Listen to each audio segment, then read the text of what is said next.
Hello viewers, welcome to the Digital Education School. My name is Pascal Mashamba. I'm a biology and a chemistry teacher. I also teach computer and French language. Today I'm very happy to invite you to join me in this subject which I'm going to teach you today.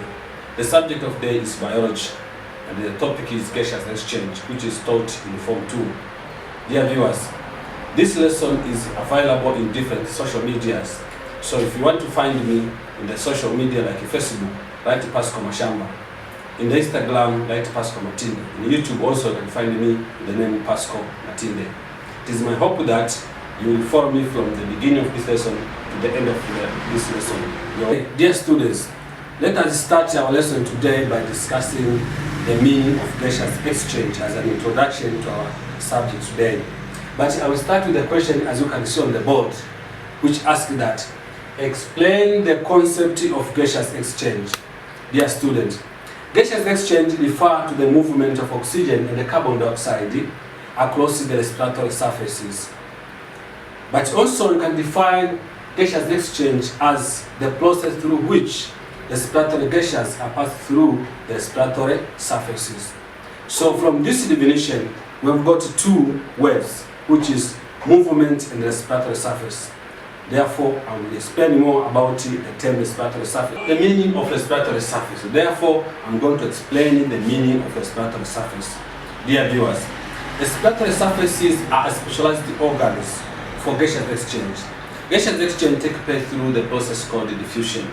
Therefore, the gas which I'm talking about is oxygen and the carbon dioxide. So we are going to see how oxygen is getting out of our body and how carbon dioxide is getting out of the body and how oxygen is getting inside the body.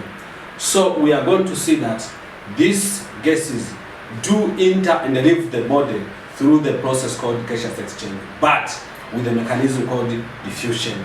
Therefore, what is diffusion again?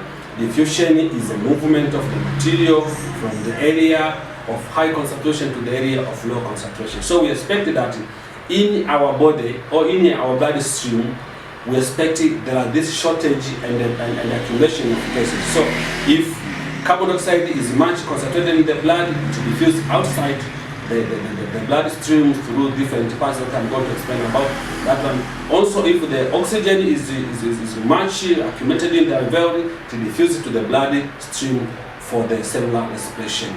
Therefore, as you can see there, we have some numbers of examples of respiratory surface as mentioned on the screen, that they are skin, gills, and what? Lungs. Dear viewers, after knowing the meaning of gaseous exchange and after knowing the meaning of respiratory surface, let me take you again to this part which is talking about examples of respiratory surfaces in different organisms. So we have this chart here that is show one side is showing organism and on the other side showing the respiratory surface. So you can see from the board that amoeba uses cell membrane, insect uses trachea system, spider uses buccal lungs, fish uses gills, plants use leaves, stem and roots, amphibian use both skin, gills and lungs, while mammals use lungs, birds use lungs, as well as reptiles, as you can see, they use lungs. So these are the specialized organs for the specific organism, as you can see from the board. My dear students, up to that part now, you are able to answer at least the 3 questions from the area which I have explained. So you are able to explain the meaning of gaseous exchange. You are able to explain the meaning of respiratory surface. You are able also to mention by specific examples of respiratory surface in different organisms. Therefore, I want to take you now back to the diagram that is showing the parts of the respiratory system in man. From this diagram that I'm going to show here, I'm going to show you the collective passage of the oxygen from the environment to the human body, especially oxygen, how oxygen is moving from the environment to the respiratory surface until the place where it is stored in the body, which is called alveoli. Therefore, join me in this diagram so that I can explain more about this one.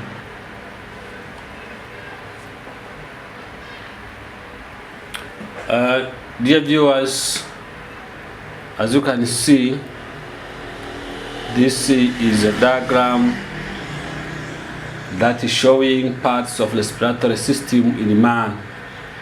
And as you can see, there is a numbers of labeling here. But I'm going to show you just 7 necessary paths of oxygen from the atmosphere to the body of a human being. But before I start talking about that, let me elaborate about the conflict question that is asking that it is better to breathe through nose than breathing through the mouth. The reason is that, yes, it is true, it is better to breathe through the nose than breathing through the mouth, because inside the nose there are specific structure that are used for trapping and filtering dusties and the bacteria that can be inhaled together with oxygen gas. Therefore, you are advised to breathe through nose than through the mouth. As you can see now, the nose extends downward here. It will form the respiratory path number 1, which is called the nasal cavity. As you can see, this is the first part of respiratory surface. Just after the nasal cavity, we have the second part that's called the pharynx. Therefore, this is the path number 2. After pharynx, we have the third part that's called the larynx. This is the number 3. After larynx, we have a pipe, this pipe that's called the trachea. So trachea is a path number 4. Just after trachea, or the trachea is divided into 2 branches. These branches are called the bronchioles. So we have 2 bronchioles that is showing on the left hand side, and then what that's showed on the right hand side. The bronchioles divide into several branches, as you can see from left lungs and from right lungs. The bronchioles divide into several branches, and those branches are called the bronchiole. So this is the number 5, while the bronchiole is the number 6. So at the tip end of the bronchiole is where now we find the air sacs. The sacs that is filled by clean or pure oxygen is called the alveoli. So this is the structure number 7. So if you ask to arrange this one in series, you start with the nasal cavity, followed by pharynx, larynx, trachea, bronchus, bronchiole, and lastly alveoli. Remember, the alveoli is a sac-like structure where oxygen is stored in the lungs. But at the tip, at the tip of alveoli, there is a formation of being like shape-like structure. This one, as you can see. So this is the left lung, and this is the right lung, and this one is the left lung. So that's why you find that when we're talking about gaseous exchange, we talk about the functionality of the lungs. So when the lungs are affected, the gaseous exchange system or the respiratory system is completely affected, because it's where now oxygen is stored inside this sac that is called the alveoli. But below the lungs, we have structure called the diaphragm. So I will talk about diaphragm when I'll be talking about the mechanism of gaseous exchange. But also this diagram is supported by these lungs. But beside this one, when we'll be talking about gaseous exchange, we don't forget about the internal coverage of the lungs. The internal coverage of the lungs in the pure diagram, these are called ribs. So all these parts, all this respiratory surface are inside the thorax cavity, where the thorax cavity is covered by the so-called ribs. So when I'll be talking about the mechanism of gaseous exchange, I will touch even the diaphragm, I will talk about ribs, I will talk about the intercostal muscles, the muscles that separate one rib bone and another ribs. So we talk about the intercostal muscles, the internal and external costal muscles. We talk about the ribs. I will talk about the diaphragm. So please join me in the next part where I will be talking about the mechanism of gaseous exchange. But to summarize this diagram, please remember to arrange the respiratory passage from number 1, number 2, number 3, number 4, 5, 6, and 7. This is the end of explanation from this diagram. Dear students, it is my hope that you have enjoyed a lot about the explanation which I have given you about the respiratory system in man. And also, the purpose or the aim of this diagram was to clarify the specific passage of gases from the environment to the body of human being. But the answer, the importance of this diagram is to make you know the collective pass. As you can see from the board, that is narrated or analyzed from the diagram, that the collective pass of air from the atmosphere to the lungs started from the nostril, followed by the pharynx, next is rhinx, trachea, bronchus, bronchiole, and lastly, it is stored in the sac that's called alveoli in the lungs of the human being. After covering the parts of meaning of a gaseous exchange, the part which is talking about respiratory surfaces, examples of respiratory surfaces in different organisms, as well as respiratory system in human being. Let me take you again to the mechanisms of gaseous exchange as it is shown on the board there. So remember that gaseous exchange in mammals happen as a result of two events. These are inhalation and exhalation.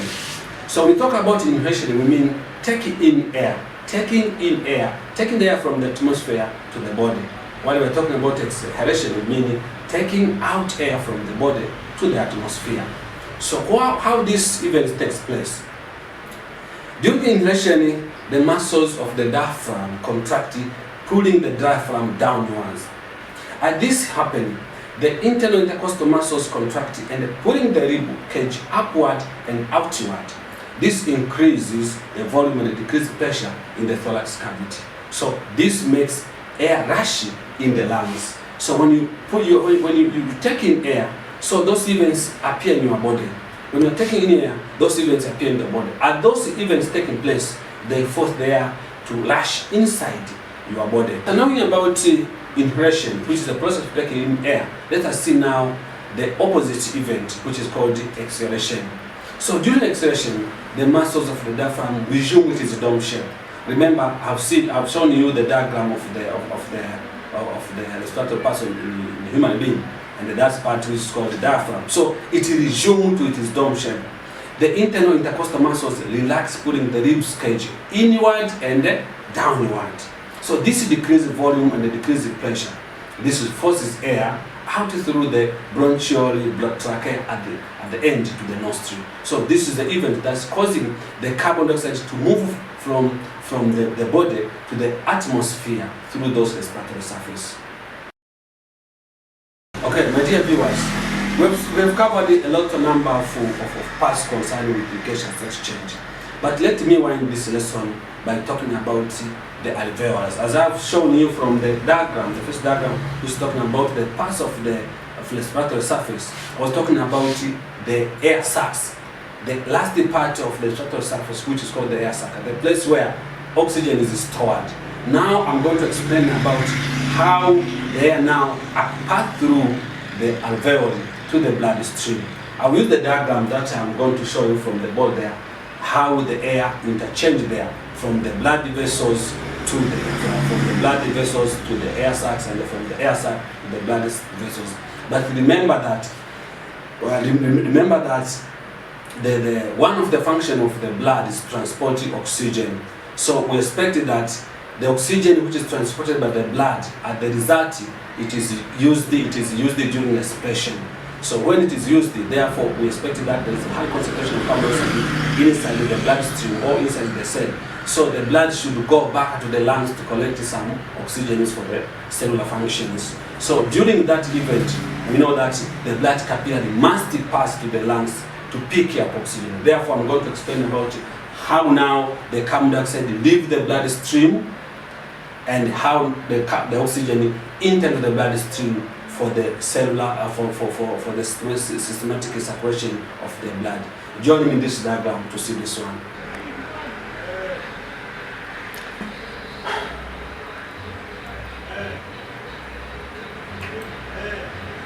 My dear viewers, we have discussed a lot about gaseous exchange and the mechanism of gaseous exchange.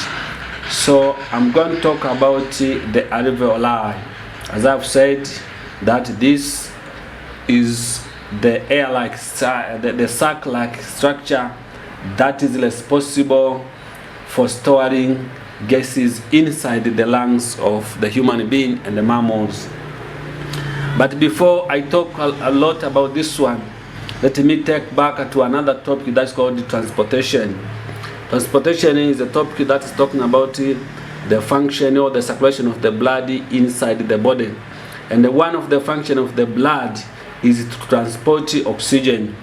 Transport oxygen from the lungs to other parts of the body.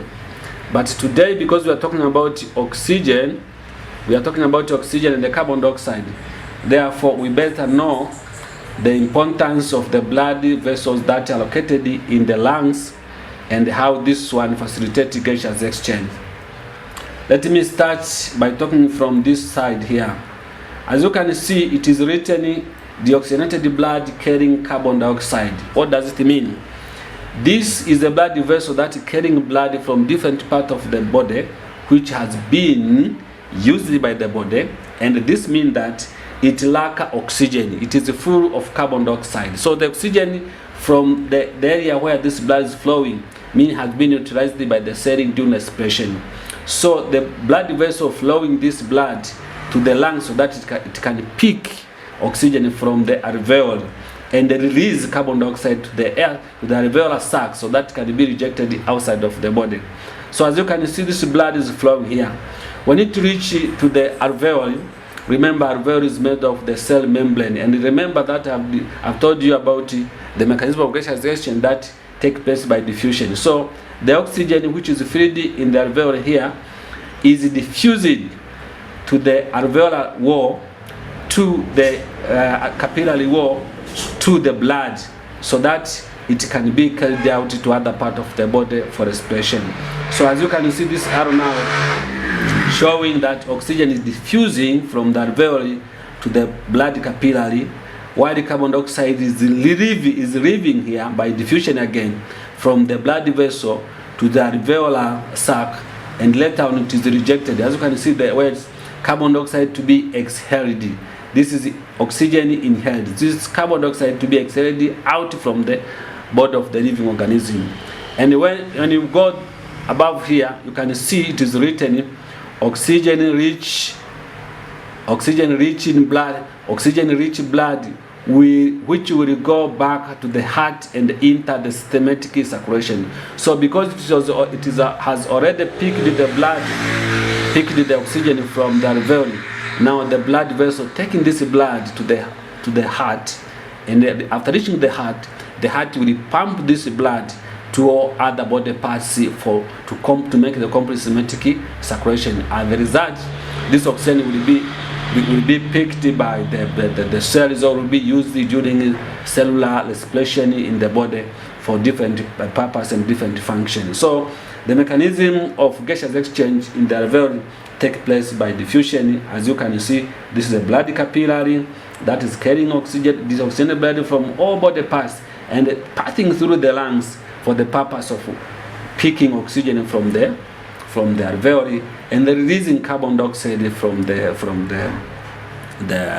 carbon dioxide from the capillary or from the blood to be exhaled out. And then when this one enter here, the blood is taken back to the heart, so that can be pushed away from the heart to all body parts and for different purposes and functions. It is my hope that now you're satisfied from my explanation. Let me go back to another part.